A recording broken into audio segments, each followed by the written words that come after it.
Gusto nyo bang lumakas ang iyong motor? Yung tipong sa arangkada pa lang sa stoplight, iwan na yung mga kasabayan mo. Sundan nyo lang to. Kumuha lang tayo ng barina, butasan lang natin yung pinakamanifold. Patagos yan mga idol. Ayan.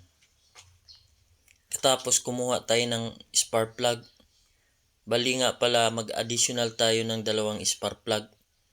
Kumbaga, 3 spark plug nang nakakabit sa inyong motor.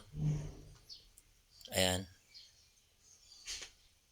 Pagkatapos, sabay natin i-wiring yan. Pakunik naman dyan sa isang spark plug. Napakagandang idea na to mga idol kung gusto nyong mag racing. Ito ang gagawin nyo. Gayahin nyo lang tong video na to mga idol. Ayan, i-connect na natin. Panigurado ako mga idol na ang bilis na ng motor nyo. Parang lumilipad na.